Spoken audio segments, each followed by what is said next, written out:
Hey there, and welcome to Business Over Cocktails. I'm Lauren Najar, your host and hype woman, bringing you real talk about entrepreneurship.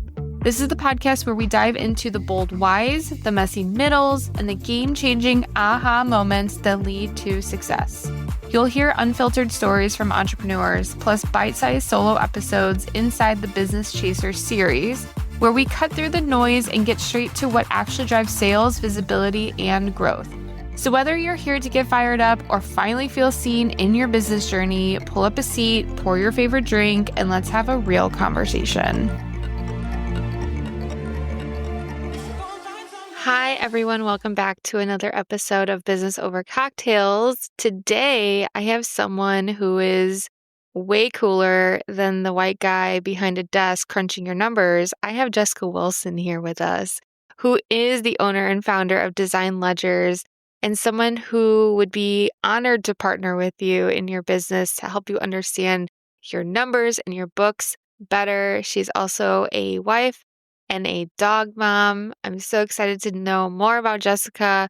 We've been connected now for almost a year. I was going to say more than that, but it hasn't even been a year yet. But I feel like I know you, and then I don't know you. So I'm excited to know more about you today. Thank you for being here. Oh, well, thank you. Love the intro. You're way cooler than the white old guy behind a desk crunching your numbers. So that's the main point to get across. Yes, exactly. So I have some questions I want to start out with to get to know you a little bit more and have our audience know more about you. But take us back to the beginning. Why bookkeeping? Oh dear. That goes way back. So I grew up in a family of entrepreneurs. My entire family ran their own businesses. So that went back to middle school. My sisters and I spending a lot of time at the office, and us playing was sitting at all of the people's desks and calling each other and scheduling meetings and talking about sale. It's so funny, but it's true. So that has been instilled in me since basically childhood. Then moving forward, I always was working in the office, doing files, all that good stuff.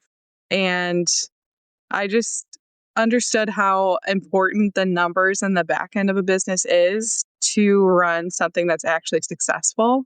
So when it came to me deciding what I wanted to do, I wanted to learn more about that so I could be, very useful, knowing I'd probably work for the family, but also I wanted to run my own business. I had no idea what that looked like yet, but I knew that was probably in my future. So that is how I got to where I'm at. One thing, I got to share a story really quick because I feel like two things came up for me about childhood. I just had core memories unlocked. The first one was I remember my dad brought home a really old phone from his work. So he worked at the steel mill, but he was like a scheduler. So he worked in the offices.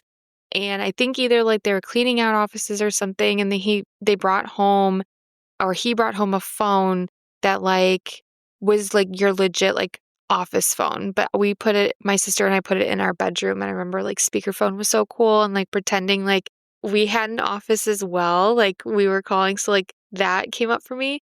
And then the second thing is, I don't know how often you go to a bank now, but it was more prevalent when I was a kid and growing up, you went to the bank for everything. Now you have online banking.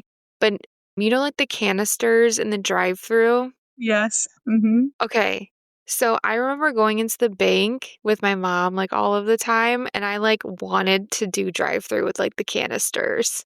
I don't know why. So then I got a job as a bank teller. That was my first foray into finance, and I worked at the bank that my mom had banked at forever. That was where I opened up my first account and everything. I worked at that bank. And I loved working drive-through, and I loved giving suckers and dog treats to the dogs that were in the car. Yeah, I don't know. That was just a full circle moment for me. It's I just a dream of mine as a kid was to be the person that put the canisters back into the drive-through. But okay, so you talked about family of entrepreneurs and stuff, but why numbers and finances? Where does that come from? She probably would never listen to this podcast, but if she ever did, Julie was like my dad's go-to bookkeeper for as long as I could remember. And she knew everything. That is who my dad turned to for all of the questions. So I spent a lot of time with her, helping her. But also, my mom always did the books before Julie came. So even from her learning, I mean, she raised us doing the books and working all the time, and they had an office behind our house. So yeah, my grandma did it for my grandpa. Like it's just what the women did. They just did the books. So I don't know. It's how my mind works. So it's what makes sense to me. Why did you want to just start your own thing though? I feel like I could have something really cool and I want to be able to help other businesses. And I love my family and I'm so thankful that I get to work with them. But I am so excited to work with a whole bunch of other people and help them kind of get their stuff organized and their shit together. And so, yeah, I don't know. I always knew I was going to do my own thing. And so I'm here You just said I could do something cool. I want to know more about why you said that. because I think I'm a pretty cool person. Not really. Why do I think I could do something cool? I have a vision and I've talked to you about this before and you are like the only one that I've ever voiced this to. So I think that's pretty special. And this talks to you on how you really can ask like the really good questions and get people talking. But I I went the college route because I feel like our generation, that is what you did. You went to college. You have no idea what you're doing, but you went. Looking back, yes, I have an accounting degree. I don't really need it. I learned a lot more on the job and through different courses that I took, more so than sitting in a classroom. So, my dream is to go to different high schools and talk to really the girls specifically that you can have your own business, you can do so much more. You don't have to go to school. You can have a family and have this business on the side or a full-time, whatever, however you want it to be. And just empower them that they can go the route of either being a bookkeeper or learning something online and doing that. But I just think bookkeeping is a really good skill to know, even like your personal finances. No, it totally is. Like, I think I still see things on social media, right? Where it's like, where people joke about the math that we learned in school, like geometry and stuff. Like, they'll joke around like how we learned geometry, but we didn't learn like basic, balancing of checkbooks and things like that. I don't know when that has changed, but I know we didn't have like anything like that in school. My mom taught me how to balance my checkbook and like this was still old school, right? So when I was getting it, I graduated in 2006. So like there was online banking, but it wasn't like online banking like on your phone, right? Like you literally don't have to go into a bank ever again. But back then it was still like you had a checkbook register. I wrote checks. Like there's still all of these things and like the basics of that my mom taught me. And my mom was very into accounting as well. And she would do like my family's taxes and she learned how to do all of that through college and just like self-taught. And I think it is such an important life skill. And I agree with that because I spent 10 years in banking and it was just like you really, really, really see what the almost like the consensus of like financial knowledge is. And I'm not even talking about young people. I'm talking about people who have amazing jobs and get paid a lot of money and they just like don't know how to manage their money. And it's more often than not that's the case.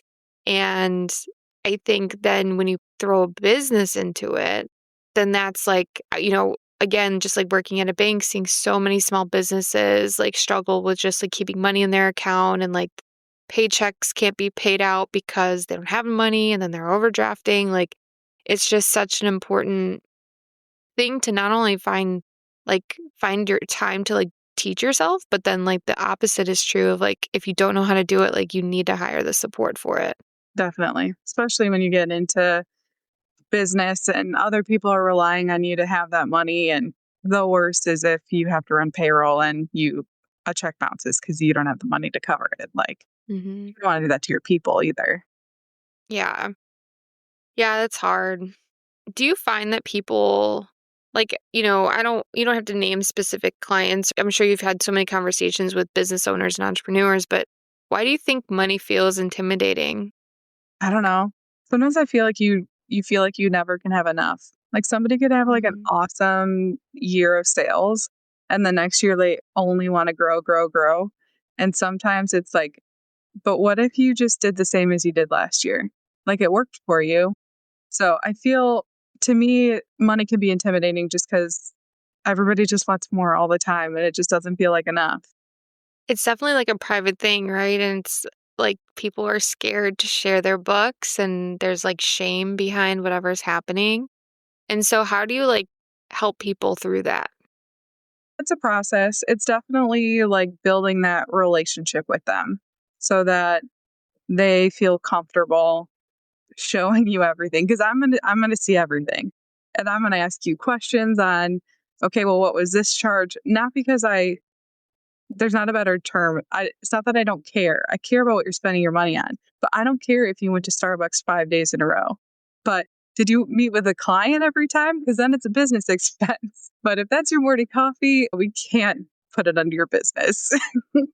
So it's really just making them feel comfortable and not, like, not judge, not that I'm looking down at you at all, just I just need to understand what's going on in your business, which for a lot of people is their whole life. So, I think I will be devil's advocate because I think like knowing you as a person, I can sense that from you. But do you think that's like across the board with a lot of bookkeepers? that what? That like they don't care, that they won't judge you, right? Well, I mean, everybody could judge everything, right? So, I mean, there are definitely instances where there is more questioning of like, did you do this because it was smart or did you do it because you just didn't want to think about it too hard? What's a common misconception though that people have about working with a bookkeeper? That we're boring, that we're not fun, that we're going to ask you all of these things and you're going to have to dig through everything to try to answer it. But the key is if you stay up to date on everything, I don't have to ask you anything. And if we have really good systems in place, I maybe never have to talk to you, which is not true because I want to talk to them. I love how like we keep coming back full circle that you're just not boring. Like you're just fun.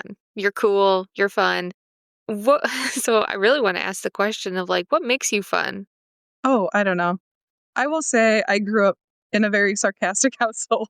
So you first had to have a thick skin and you also had to give it back.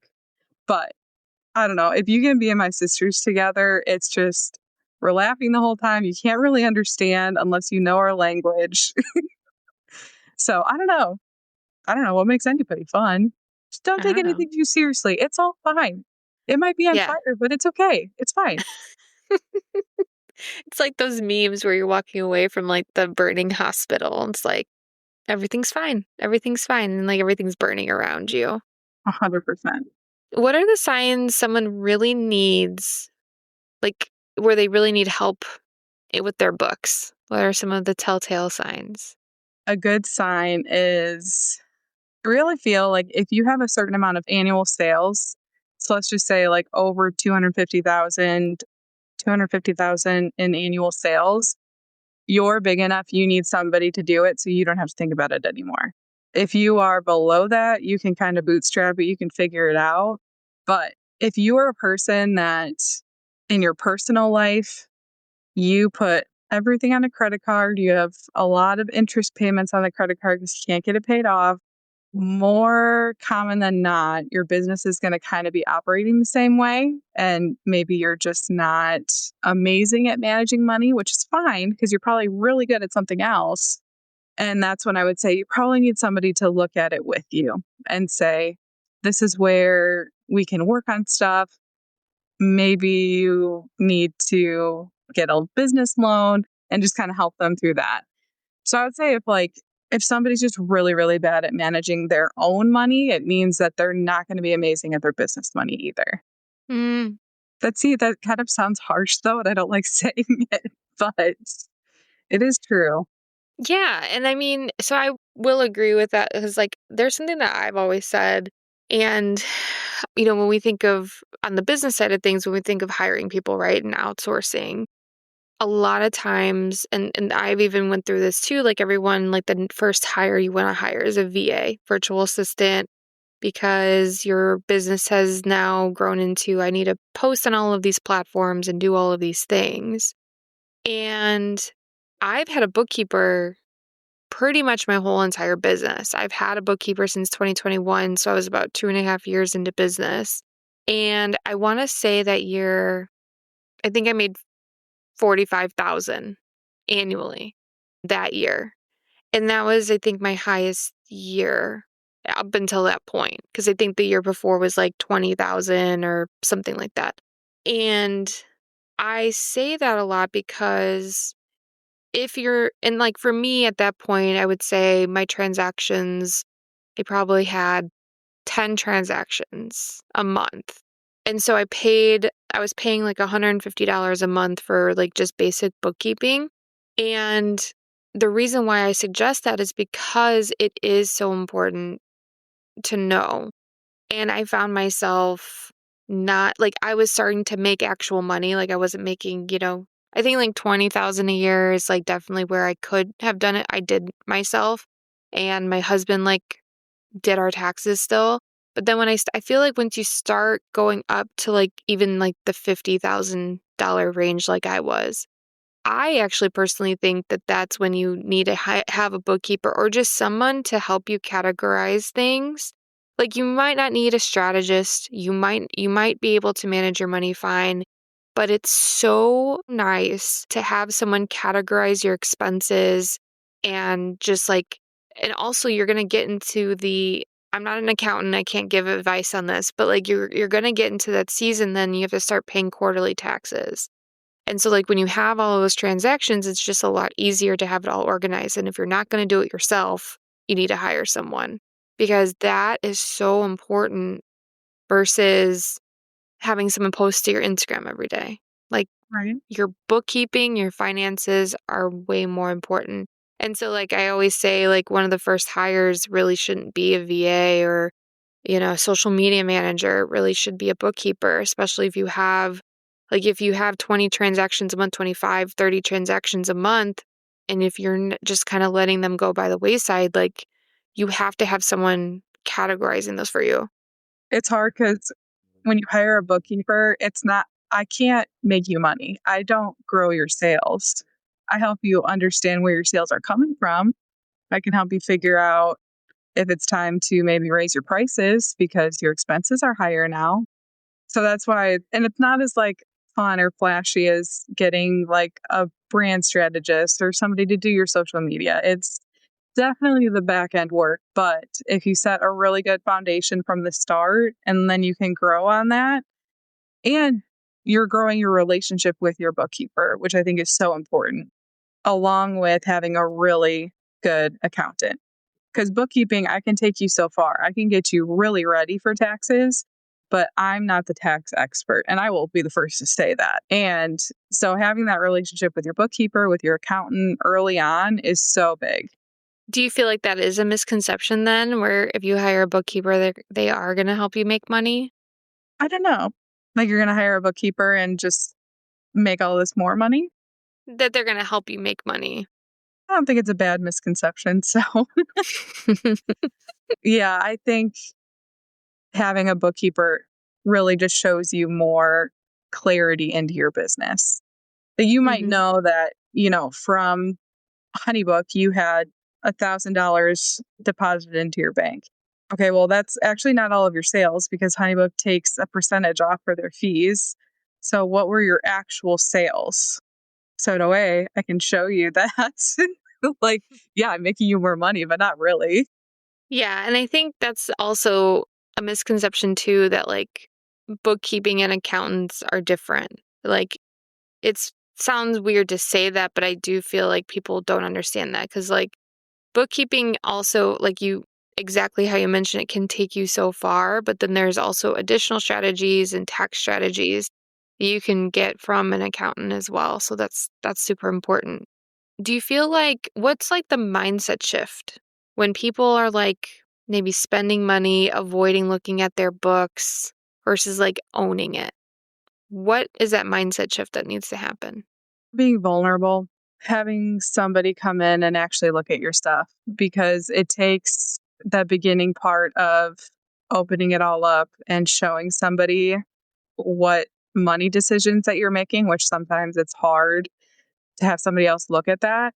But once you get past that and you have them clean it up and show you what's happening, I feel like it just gives you peace and control over your business and what's happening and go from there.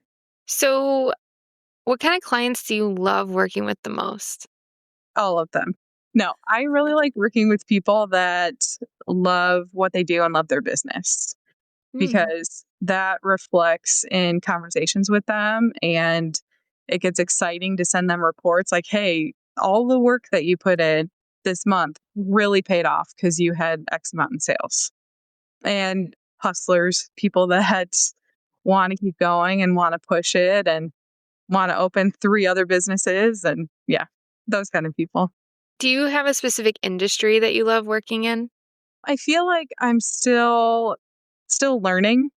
I know one that I have had a lot of experience in is restaurants. Love restaurants, but they are a beast. So Mhm. I am thankful that I have certain expertise when it comes to them. And I will be happy to talk to any people that own a restaurant, but maybe others are fun too. I like working with businesses, honestly, that are like creative and design so that I can follow you on Instagram. So when I'm scrolling social media, it looks pretty because I think that's fun. Yeah, I'm trying to think of like, I don't know how I would answer that question if someone asked me.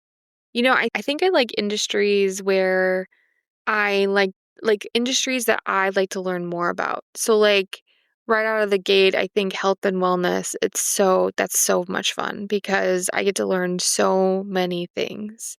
And especially when you get into the micro topics, like I've worked with a client now for 4 years, over 4 years now, where she's a hormone coach and I've learned so much. Oh, I'm And sure. so I think like, I have a client now who's a gut health specialist, and I worked with a pelvic floor, you know, specialist, and so, like, all of those people are super cool because like, there are topics that I get to learn more about, so I think, like, I wanted to reflect on, like, "Ooh, who would I pick?" So it's just, like, it is, like, industries that I wanna learn more about as well. Yeah. I have always thought that it would be fun to get into like the whole wedding industry just because there's a ton of different businesses in it. And for my family, the second floor of one of the restaurants is an event space. So I was the event coordinator for a year or so. And it's just like, it's fun. You're putting on parties and, living some really special moments in these people's lives. And yeah, I just always thought that'd be fun. Mhm. So how do you help people feel comfortable, like, in your onboarding process to start kind of being vulnerable?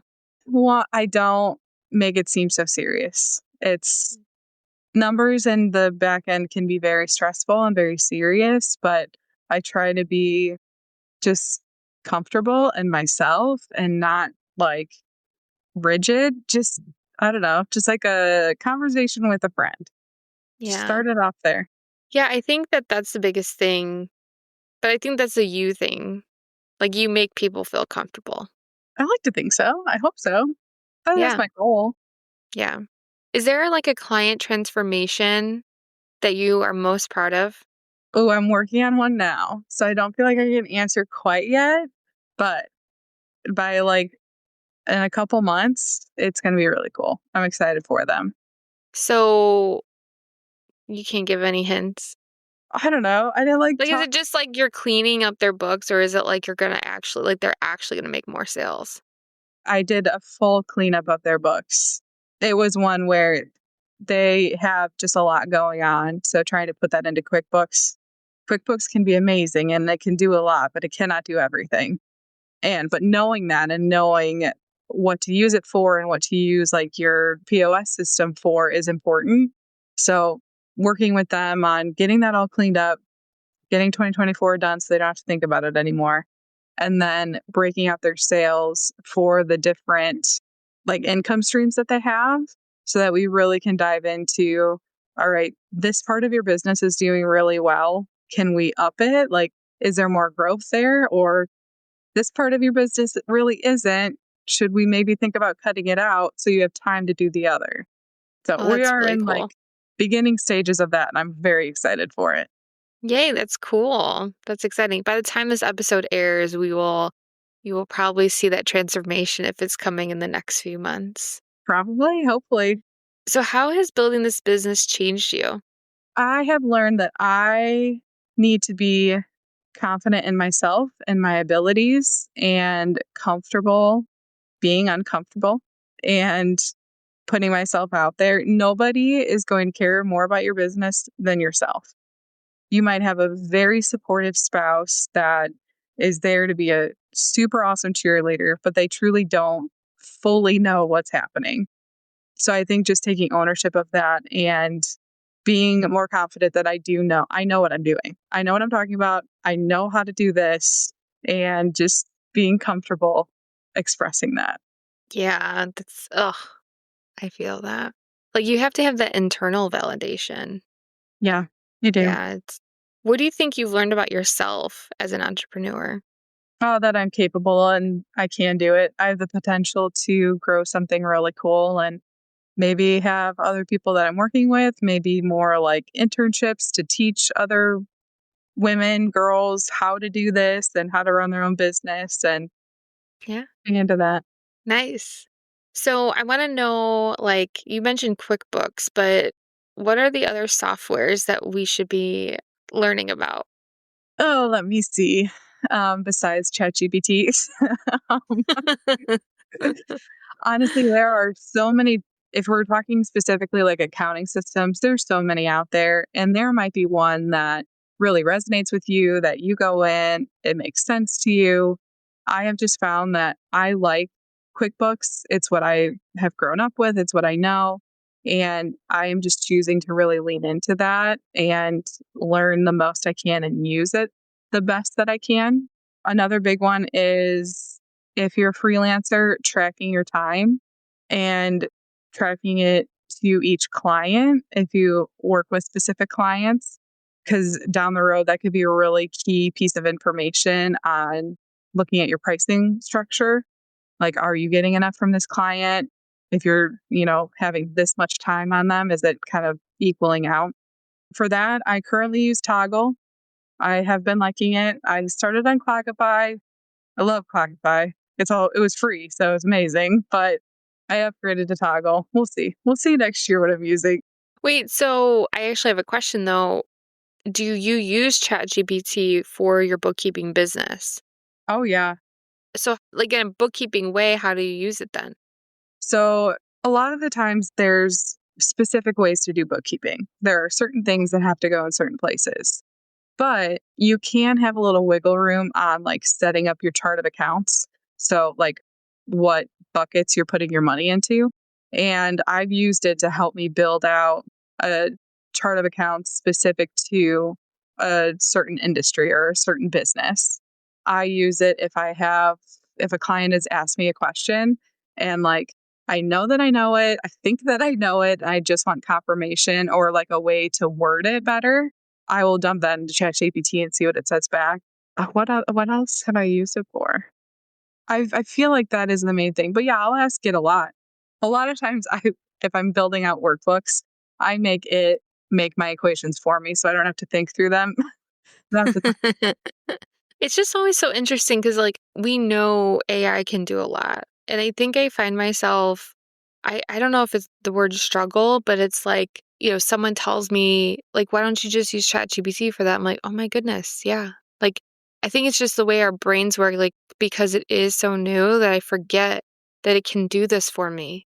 And so, like, I know that I'm starting to have ideas of, like, oh yeah, I can do this and this and this, and it'll save me time, but I'm still like I still struggle with like, "Oh, yeah, like, that could go there," or like, "This like, AI can help me with that."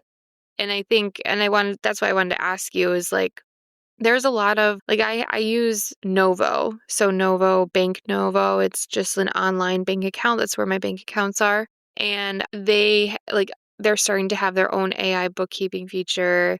A lot of these other places have AI bookkeeping features. I don't trust them. I don't think that they're accurate because it's, of course, brand new and all those things.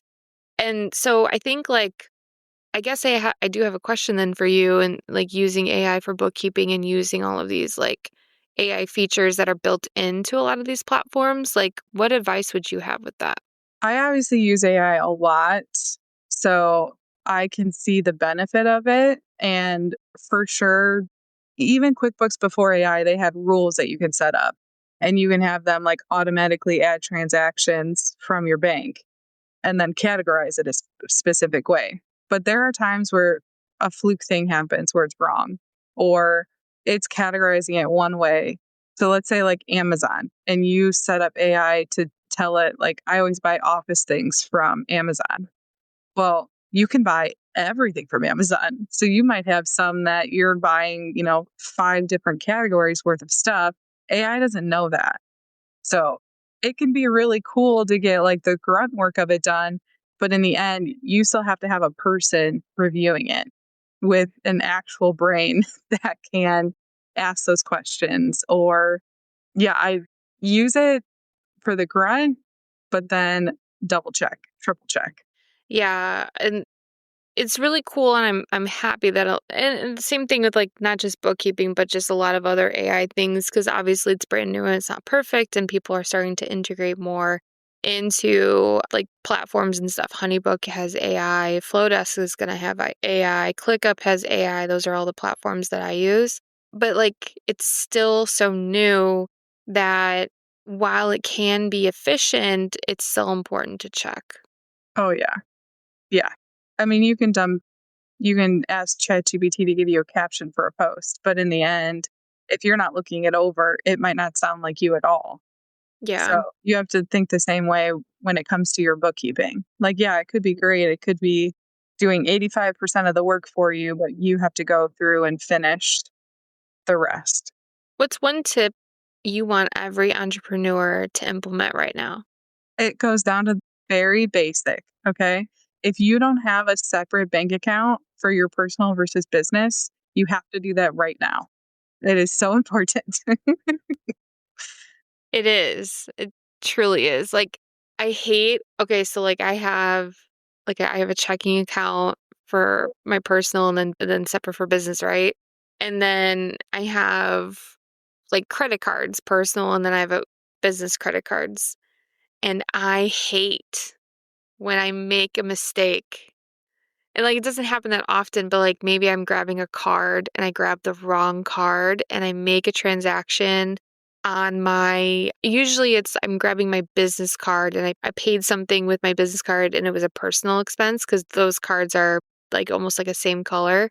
And I'm like, I hate it because then I have to, like, do all these transfers and it's such a pain. And so, like, it's one transaction, maybe a couple of times a year that I do that, but, like, it's such a pain. So, like, I can't imagine. Like, I love everything separate. Love everything separate. So I agree with that because, like, even for me, like, one transaction feels so devastating to me, even if it's like it's like coffee or McDonald's or something like that where I accidentally pay it with my business card. And I think I will wholeheartedly agree with you on that is like you have to separate it. Yeah. And also put money aside for taxes for the end of the year so that Mm, when you get to the end of the year, you don't have a $10,000 bill that you have to come up with this money somehow. So, whatever that looks like, however you put the money aside, if it's a separate account, if you withdraw it in cash, if you stick it in an envelope in your closet, I don't care. Just save. And if you don't need it all at the end of the year, that's great. Go spend it on something else, but at least you have it set aside. yeah. What's one word that describes how you want your clients to feel after working with you? Peaceful, at peace, Mm. not overwhelmed. Hopefully they had some fun because you're a cool bookkeeper. I was gonna say, I want them to giggle, but that felt really weird to say. I have one last question. So if someone's listening and they are struggling with finances or bookkeeping and they're overwhelmed by their finances, and maybe some of the things that you've said in this podcast really struck a chord with them, what's the first thing they can go do today besides like opening up separate accounts, but just to get back on track? If you're not tracking anything yet, go into Google, make a new Google sheet, have it super simple. The date, who let you, the vendor. So where did you buy something from? Maybe a box for some notes if you want to keep notes, and the amount. And just start filling that in and do that once a week. It only has to take you like 10 minutes. And then that will start, you're putting it on paper or, the computer and you're seeing it. And that will just make you more aware of what's happening in your business. Yeah. Start so simple. It doesn't need to be like subscription to QuickBooks, hook up all the things overnight. Like just start. You have to track. Yeah. And honestly, if you're just starting out and your first thing is to go get a QuickBooks subscription, I actually don't recommend that. If you want that and that is how you're going to work best, book an intensive with me or another bookkeeper and have them walk you through it or walk through it with them, because that alone, if you don't know the software and you set it up incorrectly, it's going to cause you way more headaches in the end. So if you are just starting out, you don't know what to do, just get an Excel sheet, get a Google sheet, and just start typing it out. I love that. It can be that simple. Well, tell us how we can connect with you and how people can work with you. Connect. Biggest place I'm on is Instagram. That is Designed Ledgers. My website is also designledgers.com. To work with me, you just have to book a free discovery call.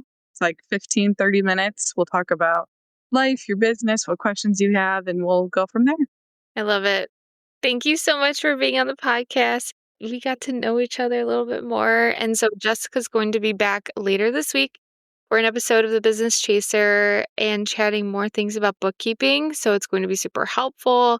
And so make sure you tune in. Thanks for tuning in to another episode of Business Over Cocktails, where real stories and bold business moves come to life. If this episode lit something up in you, share it with a friend, tag me at Lauren Najar or the podcast page at Business Over Cocktails. Make sure to leave a quick review as well. It helps more than you know. Until next time, keep chasing what matters and building the business that feels like you. Cheers!